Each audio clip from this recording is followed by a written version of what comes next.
In a quiet village, surrounded by hills and streams, lived a young man named Farid. From childhood, Farid was known for one thing. No matter what happened, he never let despair settle in his heart. While other boys grew restless when things did not go their way, Farid would always smile and say, "Perhaps there is some good in this. Allah always knows what I do not." Life was not easy for him. His father had passed away early, and his mother worked hard as a seamstress to provide for them. Their home was simple, and their meals often plain. Yet Farid never complained. He would cheerfully help his mother, encourage her, and whenever she sighed in worry, he would say gently, "Do not worry, mother. Allah will bring ease after hardship. Just let us be patient and hopeful." His positive words and hopeful outlook were like a lantern in their small house. Neighbors would sometimes shake their heads at him, saying, "Farid, you are too hopeful. Life is harsh. You must be realistic." But he would reply kindly, "Is not hope also a reality? A flower grows even from dry soil. Why not hope in our hearts?" One day, as Farid walked to the town market, carrying some clothes his mother had stitched, a sudden rainstorm broke out. The road became muddy, and he slipped, dropping the bundle into the dirt. The garments were soiled, and for a moment his heart sank. But instead of despair, Farid picked them up, dusted them as best as he could, and whispered, "Alhamdulillah, perhaps someone will still see their worth." When he reached the market, the shopkeeper frowned at the stained clothes. "I cannot pay full price for these," he said sternly. Farid nodded, smiling softly. "Pay whatever you think is fair. It will still be of use to someone." The shopkeeper hesitated. Something about Farid's calmness struck him. Later that week, the same shopkeeper found the clothes had sold faster than the new ones. People admired the fine stitching, despite the stains. He began to trust Farid and his mother's work even more.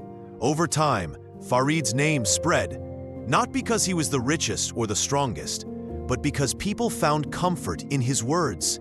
He carried a spirit that lifted others.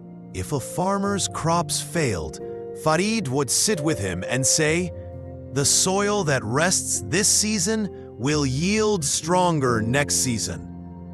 If a child cried after breaking a toy, Farid would say, "Perhaps you will find a better one tomorrow." His way of looking at life slowly changed the way people thought of their own difficulties. But the greatest test came one year when Farid's mother fell gravely ill. The doctors in the village shook their heads, saying her recovery was unlikely. Yet he stayed beside his mother, holding her hand with warmth, whispering prayers into the night, and saying, "Allah is the healer. Whether she stays with me or returns to him, I will be grateful. He knows best." His gentle words brought peace even to his mother's weak heart. She smiled through her illness, and though her body grew frail, her spirit was calm. Then something unexpected happened. A traveling physician, hearing of the illness, came through the village. He examined her and offered a simple treatment that slowly restored her strength. The villagers were amazed. They said, "Farid, your faith and positive words have brought this blessing upon your home." Farid only bowed his head and said, "No, it is Allah who brought ease after hardship, as he always does." Years later, Farid became a respected elder in the village. People sought his advice not because he had wealth or power, but because his presence itself reminded them of hope. He never allowed negative thoughts to settle in his heart, and he encouraged everyone around him to replace despair with gratitude and hope. His words lived on even after his time, for villagers taught their children, "Think as Farid thought, always with trust in Allah and with the light of hope. For the one who sees with positive eyes finds doors where others only see walls." And so Farid's life became proof that positive thinking rooted in trust in Allah does not only change one person's heart, it changes an entire community. Seamstress, a woman who sews clothes for a living. Example, his mother was a seamstress making dresses for villagers. Garments were soiled, clothes became dirty or stained. Example, after falling in the mud, his garments were soiled. Gravely ill, very seriously sick.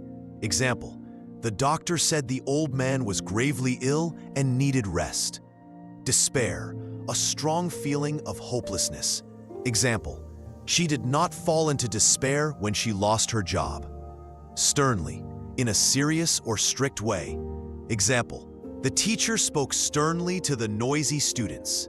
This was the story of Farid, a man whose hope lit up his village.